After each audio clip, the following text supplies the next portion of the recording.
प्यारे साथियों को नमस्कार। आज एक बहुत महत्वपूर्ण विषय पर आप सभी के बीच इस लाइव कार्यक्रम के माध्यम से हम उपस्थित हुए हैं। साथियों, जैसा कि पिछले लाइव में हमने बोला था और बताया था, आप लोगों को जानकारी दी थी कि हमें अभी कुछ समय के लिए इंतज़ार करना होगा। आप सभी लोगों ने धैर्य रखा, आप लोगों ने इंतज़ार किया और लगभग आज 12 तारीख के दिन हम आपके बीच में पुनः लाइव कार्यक्रम के माध्यम से उपस्थित हुए हैं। आप लोगों के मन में जो उत्सुकता है और जो आप लोगों के मन में प्रश्न चल रहे हैं कि कब तक हम लोगों को इंतज़ार करना होगा और आगे कब तक हमारी मांगों पर या उनको लेकर माननीय मुख्यमंत्री जी या प्रशासन का कोई भी व्यक्ति उसके निराकरण के लिए कब आगे आएगा। साथियों, वर्तमान समय बहुत नाजुक दौर से गुजर रहा है और ऐसे दौर में हमें बिल्कुल शांति से काम लेना पड़ेगा। हमारी एक भूल, एक गलती हमारी मांगों को या उनको पूरा होने में हमेशा के लिए अड़चन उत्पन्न कर सकती है। साथियों, मैं आप सभी लोगों से विशेष आग्रह करना चाहता हूं, पुनः इस मंच के माध्यम से ये बात कहना चाहता हूं कि जब क्रांति की आवश्यकता थी तब आपने और हम सब ने मिलकर क्रांतिकारी तरीके से हड़ताल आंदोलन किए हैं, किंतु वर्तमान समय शांति का है। इसलिए आपको और हमें, हम सब लोगों को शांति के साथ हमें इंतजार करने की आवश्यकता है।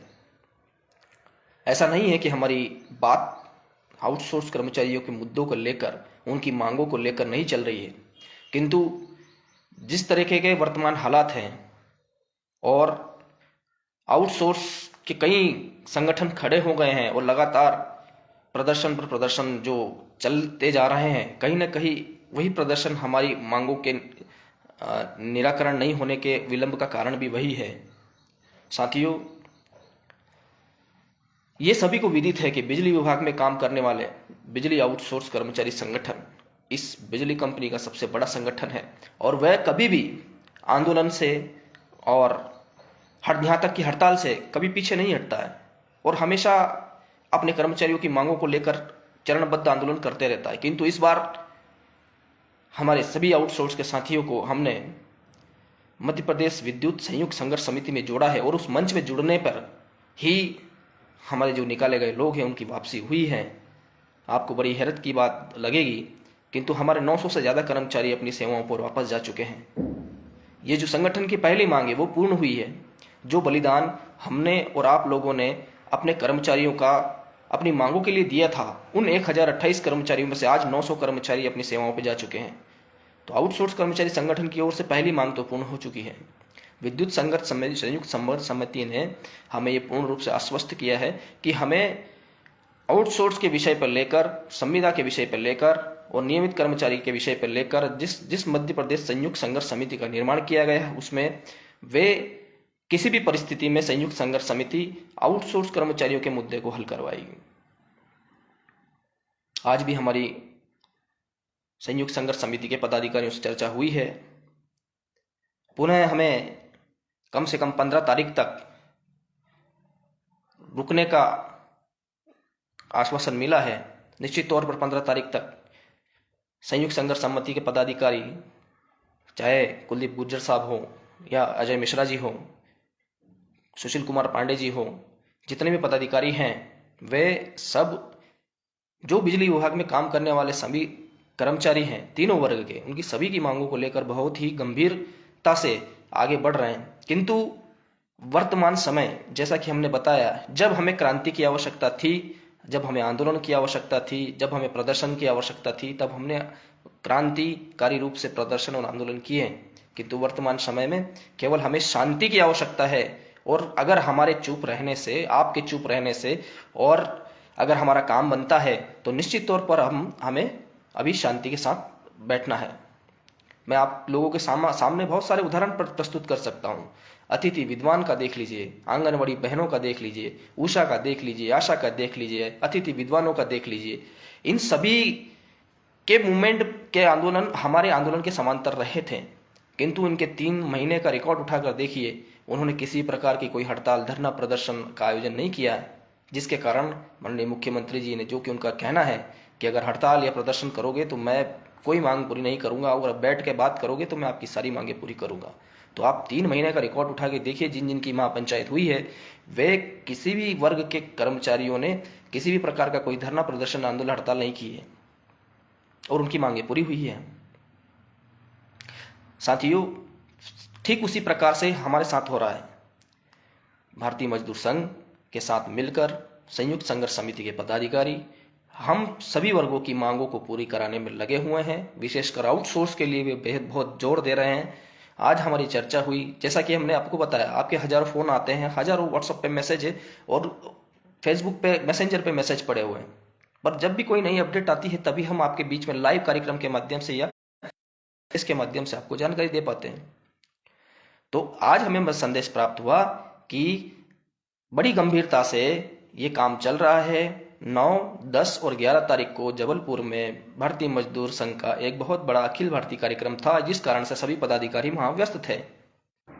आगामी 2 दिन में वे माननीय मुख्यमंत्री महोदय से और आपस में चर्चा करके हमारे लिए या तो एक बैठक माननीय मुख्यमंत्री से तय करवाएंगे या फिर हमारी महापंचायत होगी। तो आप सभी लोगों से विशेष आग्रह है कि यही अपडेट है। आप इतने फोन कॉल करके परेशान ना हो, ना ये हो। हमारे सारे पदाधिकारी आपकी मांगों के विषय में लगातार लगे हुए हैं। जब 10 साल से हमने संघर्ष किया तो 10-12 दिन इंतजार क्यों नहीं कर सकते। और मैं तो यही कहना चाहता हूं कि वर्तमान समय हमें बैठकर देखने का है। हमारे किसी भी मूवमेंट करने से या आंदोलन करने से अगर हमें मांगे पूरी होने में अड़चने आती है तो हमें शांत रहना चाहिए, और जब क्रांति की आवश्यकता होगी तो निश्चित तौर पर आप सभी लोग जानते हैं कि आपका भाई कभी भी क्रांति के विषय में कभी पीछे नहीं हटता है। पर अगर हमें लग रहा है, हमारे एक संगठन के पदाधिकारियों को लग रहा है कि वर्तमान समय में हमें मौन रहकर और संयुक्त संघर्ष समिति और भारतीय मजदूर संघ पर विश्वास के साथ आगे बढ़ना है, तो हमें बढ़ना है। और निश्चित तौर पर आपकी मांगों को पूरा कराने में अगर कहीं भी कोई अड़चने आएंगी तो हमें पूर्ण भरोसा है कि उसमें भारतीय मजदूर संघ, संयुक्त संघर्ष समिति भी हमारे साथ कंधे से कंधा मिलाकर हमारी मांगों को पूरा करने के लिए, अगर किसी आंदोलन की आवश्यकता पड़ी तो भी वो हमारे साथ रहेगी। तो इसलिए मेरा आप सभी लोगों से विनम्र निवेदन है कि थोड़ा से समय और इंतजार हमें करें। हम जानते हैं कि वर्तमान समय में आदर्श आचार संहिता लगने में 15 अक्टूबर तक लगने वाली है। 10 से 15 तारीख के 10 अक्टूबर से 15 अक्टूबर के बीच में, ये हमें अच्छी तरह पता है। आपके कई मैसेज आते हैं, हमें आचार संहिता का समय बताया जाता है, किंतु हम समस्त पदाधिकारियों को अच्छी तरह पता है कि 10 तारीख से 15 तारीख के बीच में आदर्श आचार संहिता अक्टूबर माह में लगने वाली है। हम पूरी निष्ठा से, शिद्दत से और पूरी ईमानदारी से हमारे सब वर्गों की मांगों के लेकर संयुक्त संघर्ष समिति के माध्यम से भारतीय मजदूर संघ के साथ जुड़कर लगे हुए हैं, और निश्चित तौर पर हमारी जीत होगी। और कई बार ऐसा होता है कि जब आपको कोई चीज मिलने वाली होती हो तो वो समय, वो जो इंतजार है वो बहुत कठिन होता है, और 10 वर्षों का जो लंबा इंतजार रहा उसमें ये जो 10 दिन का इंतजार है ये बहुत लंबा लग रहा है, हमें पता है। किंतु मैं पुनः आपसे निवेदन करना चाहता हूं कि ऐसे किसी भी आंदोलन में जाने से या किसी भी प्रकार के अन्य प्रकार के प्रदर्शन करने से अभी वर्तमान में हमारी समस्या का हल नहीं होगा। हमने पहले ही कई धरना प्रदर्शन आंदोलन कर लिए हैं, जिसका परिणाम हमें कुछ नहीं मिला। इस बार बातचीत से अगर हमारे हक में, हमारे फेवर में अगर कोई चीज आ रही है तो वाकई में उसकी आवश्यकता है। और जब क्रांति की आवश्यकता होगी तो आप सभी जानते हैं कि सर्वप्रथम क्रांति के लिए उद्घोष हमारे द्वारा किया जाएगा। तो मेरे साथियों, मेरा निवेदन है, कम से कम 15-16 तारीख तक कोई भी परिस्थितियां स्पष्ट होंगी। आप 20 तारीख तक, क्योंकि आउटसोर्स का वर्ग बहुत उत्साहित होता है, जोश और जुनून से भरा हुआ वर्ग है। जवानी के आवेग में आकर वे बिल्कुल इतना ओवर एक्साइटेड हो जाते हैं कि वो बोलते हैं कि नहीं अभी चाहिए, अभी चाहिए। ऐसा नहीं होता। तो जो भी होगा सब हम लोगों को मिलेगा, और अगर आवश्यकता पड़ी तो जो भी हमें निर्णायक कदम उठाने पड़ेंगे उससे हम पीछे नहीं हटेंगे। पुनः मेरे साथियों से निवेदन, इस वीडियो को लाइक करें या ना करें, पर सभी साथियों से निवेदन है कि अपने सोशल मीडिया ग्रुप, चाहे व्हाट्सअप हो, चाहे फेसबुक हो, या जो भी प्लेटफॉर्म हो, वहां कम से कम इस वीडियो को शेयर कर दें ताकि सभी लोगों को जानकारी प्राप्त हो सके।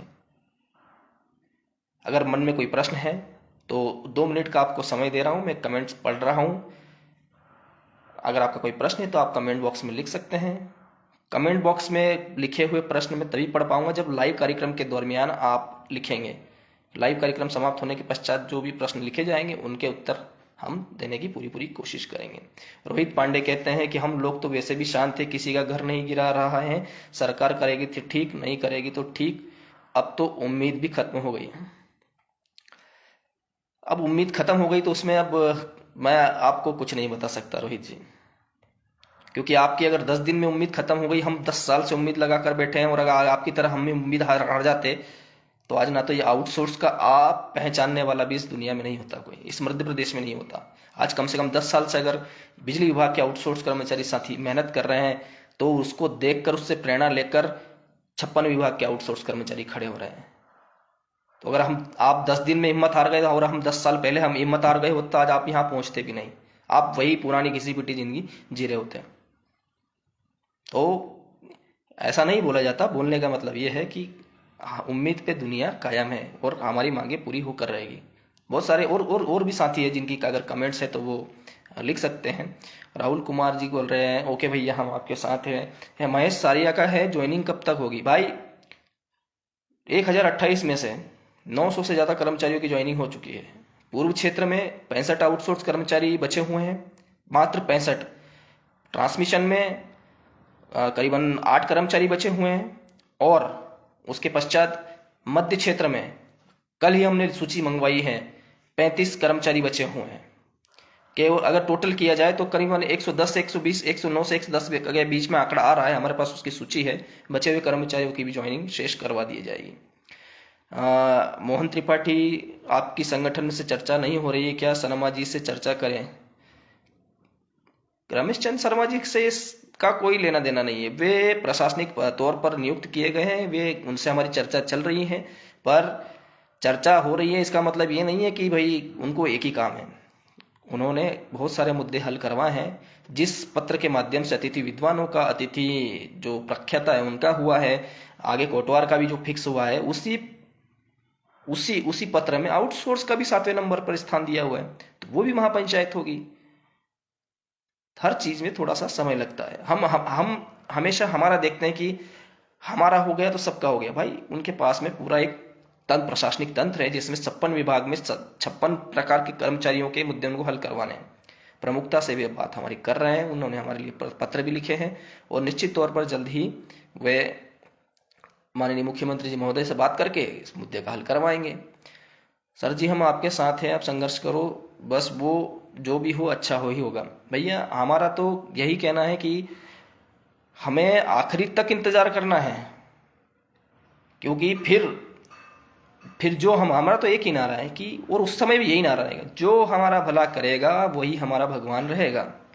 तो हम तो अंतिम समय तक जो सरकार है उसी से मांगेंगे, आगे जो सरकार बनेगी उसी से मांगेंगे।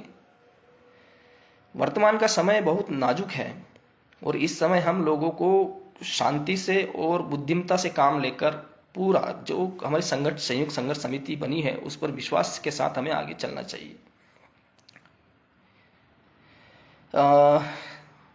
कब तक महापंचायत होगी, इसकी तारीखें तय नहीं है।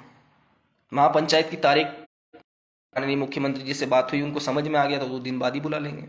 आपने भी देखा कल जो कार्यक्रम हुआ वो अचानक हुआ, उनको अचानक बुला लिया और अचानक कर लिया। देखिए अभी चल रहा है जन आशीर्वाद यात्रा। जन आशीर्वाद यात्रा में जहां पर भी माननीय मुख्यमंत्री आते हैं तो शांतिपूर्ण तरीके से माफ कीजिएगा थोड़ा नेटवर्क में प्रॉब्लम है। तो जहां जन आशीर्वाद यात्रा चल रही है और जहां भी प्रदेश में माननीय मुख्यमंत्री जी जाते हैं, शांतिपूर्ण तरीके से हमारे आउटसोर्स के साथी एकत्रित हों और एकत्रित होने के बाद उन्हें ज्ञापन दे और महापंचायत के विषय में उनसे चर्चा करें कि सर सबकी महापंचायत हो गई। बार बार नेटवर्क समस्या आ रही है, तो हमारा यही कहना था कि जहाँ भी माननीय मुख्यमंत्री जी जाएं वहाँ पर जाकर जो है महापंचायत के विषय में प्रश्न पूछें। वे जरूर कुछ ना कुछ बोलेंगे। अतिथि विद्वानों ने क्या किया, आंगनवाड़ी वाली बहनों ने क्या किया, उषा कार्यकर्ताओं ने क्या किया, आशा वाली ने क्या किया, सब ने यही किया। उसके लिए हम सबको लगना पड़ेगा। निश्चित तौर पर एक बात मैं आप सभी को बोलना चाहता हूं कि आज नहीं तो कल होगा, हर मुश्किल का हल होगा। अगर है खुद पर यकीन तो मरुस्थल में भी जल होगा। जब खुद पर यकीन हो तो मरुस्थल में भी पानी मिल जाएगा। इसी के साथ इस लाइव कार्यक्रम का अंत करते हैं। निवेदन करना चाहते हैं कि